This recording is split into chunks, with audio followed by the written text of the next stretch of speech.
Alfian Tanjung divonis bebas di kasus ujaran kebencian dalam cuitannya di Twitter yang menyebutkan bahwa PDIP 85% isinya kader PKI. Politikus PDI Perjuangan Masinton Pasaribu menyatakan kekecewaannya terhadap putusan Hakim Pengadilan Negeri Jakarta Pusat itu. Seperti yang dikutip oleh detik.com, Masinton berharap jaksa penuntut mengajukan kasasi atas putusan itu. Menurut dia, banyak pertimbangan lain yang seharusnya ada dalam kasus Alfian. Masinton menganggap hakim memutuskan dengan kacamata kuda. Mabes Polri akan memberikan keterangan untuk memperkuat kasasi yang akan diajukan jaksa penuntut umum terhadap vonis bebas Alfian Tanjung. Kepala Biro Penerangan Masyarakat Polri, Brigjen Muhammad Iqbal mengatakan Polri menghormati putusan hukum majelis hakim atas vonis bebas Alfian Tanjung. Namun Iqbal menegaskan penyidik akan memperkuat berkas dengan memberikan bahan-bahan keterangan yang dibutuhkan jaksa penuntut umum. Iqbal menambahkan polisi akan mengawal kasus yang melibatkan Alfian Tanjung. Assalamualaikum warahmatullahi wabarakatuh. Waalaikumsalam warahmatullahi wabarakatuh. Alhamdulillahirabbil alamin. Asyhadu an la ilaha illallah wa asyhadu anna Muhammadan abduhu wa rasuluh. Allahumma sholli ala Muhammad wa ala ali Muhammad. Silahkan Bung Kameramen, mau apa nih untuk sesi yang kali ini? Baik, Bu Alfian, bersyukur kita kepada Allah masih diberikan kesempatan untuk syuting. Mudah-mudahan Bu Alfian sehat dan segera diberikan kebahagiaan oleh Allah. Amin. Kebahagiaan yang tertunda. Baik, Bu Alfian, hari ini mungkin spesial karena kita akan membuat satu program khusus atau program baru, Bu Alfian, yang saya belum punya namanya, tapi saya sebut dengan cepat biografi digital Ustadz Alfian Tanjung. Nah, ini saya inisiatif saja, nanti mungkin ada revisi dan macam-macam dari Bung Alfian. Nah, ini kita tidak akan batasi satu pertanyaan untuk berapa menit, mungkin bisa berepisode-episode. Bung Alfian mungkin perlu merecall kejadiannya kapan, tanggal dan bulan tahun berapa, saat ceramah tentang bahaya komunis di mana atau Cina, dan ceramah bagian mana yang waktu itu Bung Alfian akhirnya dikriminalisasi, dikenai pasal, dan akhirnya dari penjara ke penjara. Silakan Bung Alfian. Bismillahirrahmanirrahim. Ini sebuah program yang layak untuk dipersiapkan oleh saya sendiri, paling tidak untuk melakukan proses kontemplasi, proses rekonstruksi, sambil berjaga-jaga kalau nanti Bung Kameramen tahu-tahu memulai dengan bahasan-bahasan seperti ini. Yeah. Sehubungan dengan masalah ini, pemenjaraan saya sangat terkonfirmasi sebagai sebuah tindakan kriminalisasi. Saya berani menjelaskan ini bukan secara emosional, tapi secara tekstual maupun secara human relationship yang disampaikan oleh penyidik sambil dia berbisik kepada saya, Ustadz, sebetulnya masalah ini tidak termasuk dari pasal yang disangkakan. Dengan berat hati dia mengatakan begitu karena dia menyatakan dipaksa oleh atasannya.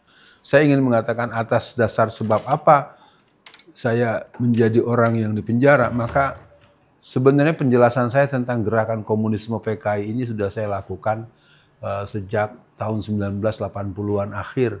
Tahun 1990-an kami punya proses membentuk yang namanya GNPI, Gerakan Nasional Patriot Indonesia.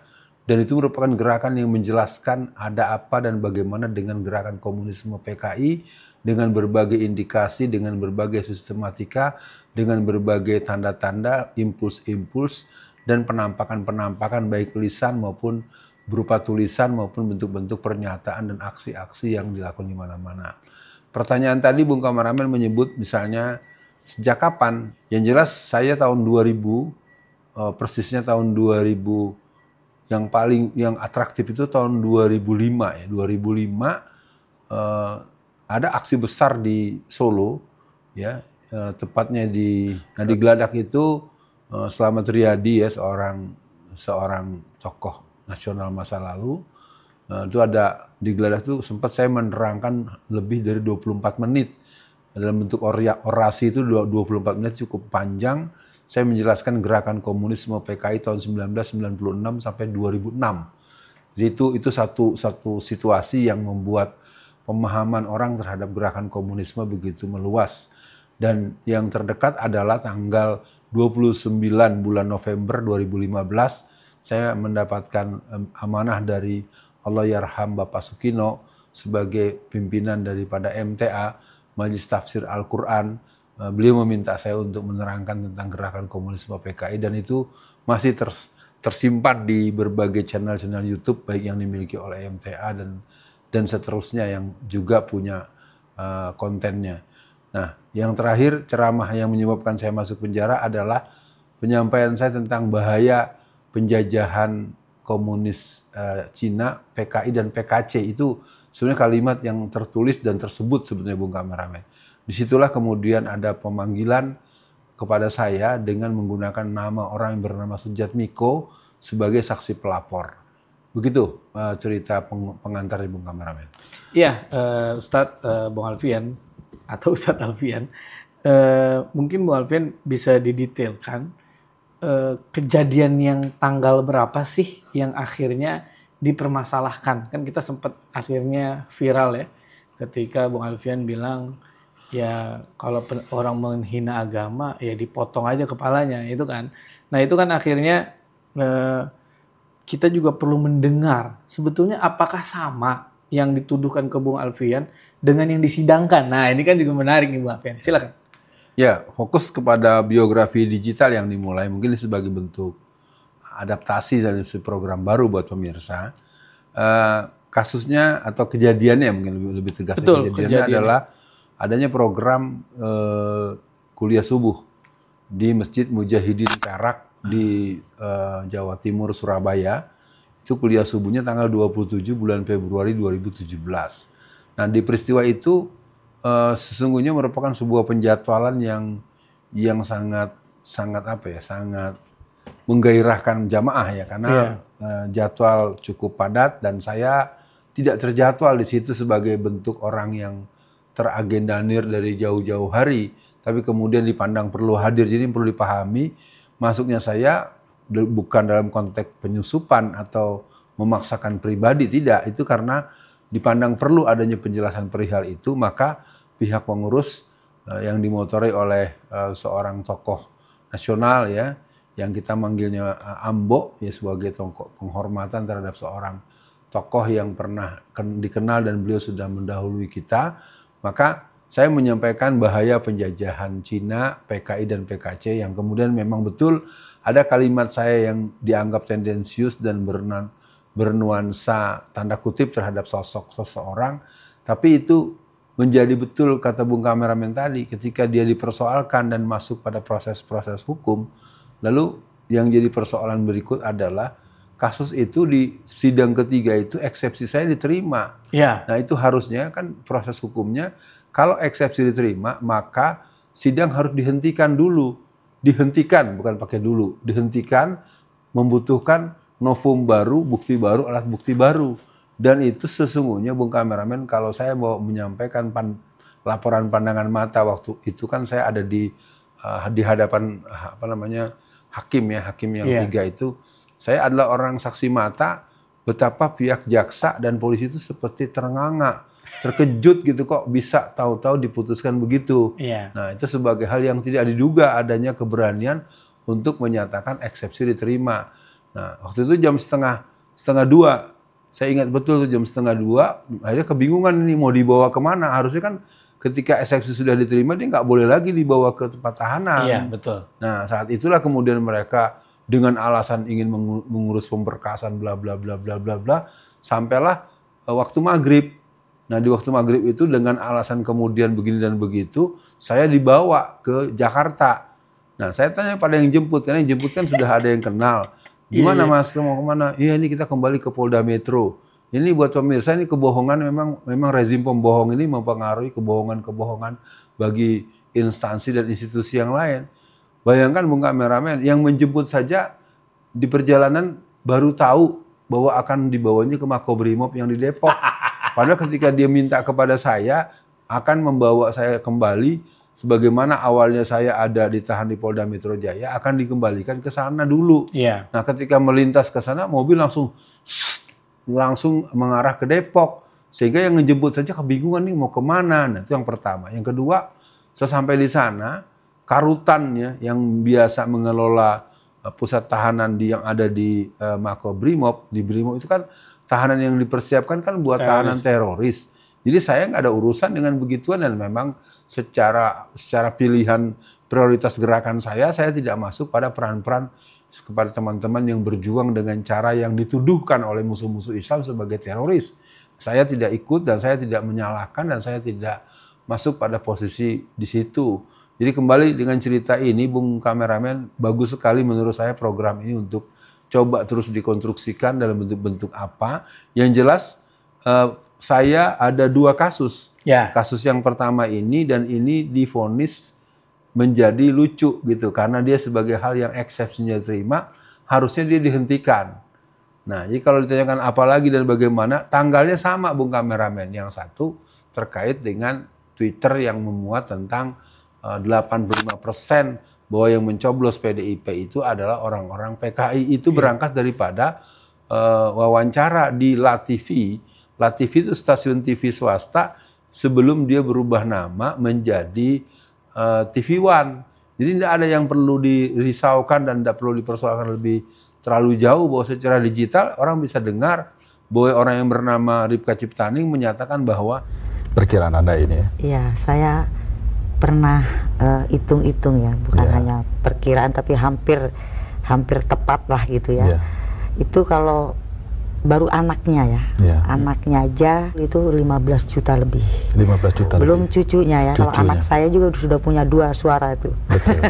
Sudah punya 2 hak. Berarti 20 jutaan mencapai begitu ya. 20 jutaan. Nah, 2 itulah yang membuat saya kemudian diproses lebih lanjut, yang membuat saya akhirnya disidangkan pada tanggal 27 bulan Desember tahun 2017 untuk kasus ini.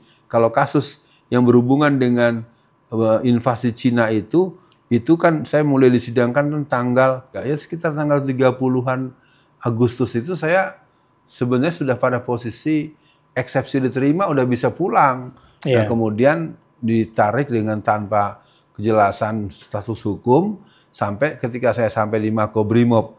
Terus terang saja pemirsa, itu sampai karutannya bilang, sopo yang datang itu, kata dia gitu kepada anak buahnya dengan bahasa Jawa. Lalu dia bilang, iki orang yang nganter itu orang gendeng, orang gila gitu. Coba bayangin saja karutan saya sampai bilang yang ngedrop seorang Alfian pada tanggal 27 tanggal 7 November 2017 itu sampai dia bilang orang gila yang naruh ke sini gitu. Nah, itu mungkin Bung Kameramen. Ya, baik Bu Alfian. Jadi teman-teman, nanti di sela-sela kita mengupload video tentang biografi Bung Alfian, kita nanti juga membuka, silakan teman-teman yang ingin bertanya di kolom komentar. Siapa tahu Bung Alfian di momen-momen di saat Bung Alfian di persidangan atau apa, ada yang hadir kemudian nonton channel Bung Alfian, dia pengen nanya atau dia apapun lah yang teman-teman tanya. Melengkapi informasi. Iya, betul. Nanti kita akan meresponnya dalam bentuk video juga karena itu menurut saya sangat menarik. Nah, Bung Alfian mengakhiri episode pertama ini, walaupun nanti mungkin di episode kedua, ketiga, atau keempat masih nanya lagi yang pertama lagi, nggak ada masalah. Tapi minimal kita sudah ada sistematikanya, Bung Alfian. Jadi mungkin untuk sesi kali ini, Bung Alfian, saya memang melihat ya buat teman-teman, saya saksi mata lah ya, karena kan membersamai Bung Alfian di saat momen tersebut lah ya. Jadi kesimpulan gampangnya gini teman-teman, Bung Alfian itu dikriminalisasi oleh 2 kasus. Yang pertama kasus di Surabaya, yang kedua kasus di Jakarta. Kasus yang Surabaya, Bung Alfian itu pembelaannya ya, replik atau duplik ya Bung Alfian, itu diterima oleh hakim. Artinya Bung Alfian harus bebas. Tapi ketika Bung Alfian bebas, jaksa, polisi kebingungan. Bahkan polisi di Jakarta konferensi pers ya Bung Alfian. Kok bisa bebas nih? Nah akhirnya mereka mencari cara lah. Bagaimana agar Bung Alfian tetap bisa dipenjara lagi. Nah mereka itulah sampaikan yang soal kasus Jakarta. Jadi dengan alasan kasus yang di Jakarta, beliau ditahan di Makobrimob. Nah kira-kira jadi ada 2 kasus yang beliau hadapi. Nah yang pertama yang di Surabaya harusnya beliau bebas. Tapi mau gimana ceritanya dilanjutkan lagi. Nah dengan akhirnya dapat vonis 2 tahun nih Bung Alfian. Nah kemudian di Jakarta yang menarik lagi nih teman-teman. Jadi ntar kalau teman-teman mau nanya silahkan. divonisnya bebas yang di Jakarta. Divonisnya bebas karena waktu itu Bung Alfian pengacaranya bagus, kemudian ada saksi ahli Pak Yusril Iza Mahendra. Nah ini kan menarik. Nah Bung Alfian mungkin di sesi akhir di episode kali ini apa yang ingin Bung Alfian sampaikan, atau mungkin ada orang yang berjasa di sela-sela persidangan Bung Alfian, atau hal-hal yang mungkin Bung Alfian ingin kasih tahu ke netizen nih, kalau di penjara tuh sebenarnya begini begitu, apapun lah Bung Alfian untuk episode kali ini, akhir episode kali ini, silakan Bung Alfian. Terdakwa kasus ujaran kebencian pada Presiden Jokowi, Ustadz Alfian Tanjung, dinyatakan bebas oleh Hakim Pengadilan Negeri Surabaya, Jawa Timur. Namun sang Ustadz kembali ditahan dengan kasus pencemaran nama baik lainnya dan dibawa ke Makobrimob Kelapa II, Jakarta. Sudah diputuskan bebas, eksepsi kami diterima, dakwaan jaksa ditolak, dan beliau harus dibebaskan. Belum ada keterangan resmi dari pihak kepolisian mengenai penangkapan kembali Ustadz Alfian Tanjung. Dugaan sementara sang Ustadz ditangkap atas permintaan Polda Metro Jaya terkait pengaduan Partai Demokrasi Indonesia Perjuangan. Ya, memang beliau dilaporkan di sana oleh satu partai ya, dilaporkan di sana dengan pasal 310 311. Kalau tiba-tiba banyak polisi tidak jelas itu di sini, kami juga khawatir ini pasti ada sesuatu. Nah, ternyata benar. Begitu beliau sudah keluar tepat pada pukul ini tadi berapa? Jam 6:15, ya kan, langsung ditahan kembali dengan alasan ada perintah dari Polda Metro Jaya. Ada beberapa hal, mungkin bisa 3 atau 4. Yang pertama, saya ucapkan terima kasih buat teman-teman pengurus ranting Wage Muhammadiyah yang secara teratur menengok dan memberikan jumlah nominal yang menurut saya sangat banyak untuk suatu proses hukum yang sedang dilakukan. Dan juga kepada beberapa bapak dan ibu di lingkar Surabaya yang menyiapkan rumahnya, menyiapkan rumah makannya, menyiapkan hotelnya, dan menyiapkan fasilitasnya untuk menampung dan membersamai para pengacara yang mengurus urusan saya. Saya pikir ini bagian pertama yang saya sampaikan. Yang kedua, bukan yang kedua, sebenarnya yang paling utama istri saya, terutama almarhum Dewi Masita Oktobrita. Dia adalah satu orang yang terus dibersamai oleh Bung Iqbal, dibersamai oleh anak-anak ya, dan semua putri-putri dan putra-putra yang rutin untuk menengok, tidak pernah bosan walaupun jauh dari Jakarta ke Surabaya, itu sering bolak-balik, itu tentu bukan hal yang murah. Dan juga terima kasih kepada ustadz-ustadz di seluruh Jawa Tengah. Tidak ada satupun yang tersisa dari almarhum Allahyarham yang namanya Dr. Muin, dari yang namanya Pak Sudarno Hadi, dari Ustadz Muzayin, seluruh gerakan dan pimpinan pondok pesantren yang ada di Jawa Tengah, dari kelompok tradisionalis sampai kelompok-kelompok jihadis, itu boleh dibilang menengok Bung Kameramen. Ini mungkin catatan khusus dari perjalanan yang sudah saya lalui. Yang berikutnya adalah terima kasih juga buat teman-teman wartawan. Teman-teman wartawan banyak memberikan pengkabaran yang cukup berimbang ya. Ada perisai kalau nggak salah ya. Betul. Dan itu juga mempengaruhi pandangan-pandangan masyarakat walaupun tetap ditutup-tutupi. Yang berikutnya adalah lembaga-lembaga filantropis. Karena boleh dibilang saya adalah orang pertama yang kena Undang-Undang ITE di bidang politik. Sebelumnya yang pertama sekali adalah Ibu Prita Mulyasari, yang dia mencoba mengkabarkan tentang bagaimana pengalaman dia mengalami pelayanan kesehatan yang tidak patut, dan itu menimbulkan dia kemudian Omni Hospital. Ya kan, dia mengalami itu. Nah, yang terakhir buat seluruh masyarakat, bahwa ini penting memang diperdengarkan, dan saya anggap ini sebuah kreativitas, inovasi, dan kecerdasan jurnalistik ya, Bung Kameramen, mudah-mudahan bisa menjadi semakin lebih matang, bahwa memang perjalanan seseorang itu, ya saya ingin mengatakan kriminalisasi itu bukan dialami oleh saya saja, di banyak orang, dan mungkin kalau boleh dibilang lebih dari 70-80% orang-orang yang ada dalam penjara-penjara di Indonesia ini adalah orang-orang yang mengalami tindakan kriminalisasi dari pintu manapun juga. Maka dari itu, sebagai penutup, mari kita tetap membangun semangat untuk menuntut adanya keadilan kemanusiaan yang adil dan beradab, dan kedaulatan NKRI yang ada dalam lindungan Allah Subhanahu wa Ta'ala. Mari kita hadapi ulang tahun Jakarta yang ke-498 dengan semangat Indonesia kita beribu kotakan Jakarta, DKI Jakarta, dan kita akan terus menjaga kemerdekaan kita dengan perjuangan secara konstitusional dan dengan ridho Allah Subhanahu wa taala. Assalamualaikum warahmatullahi wabarakatuh.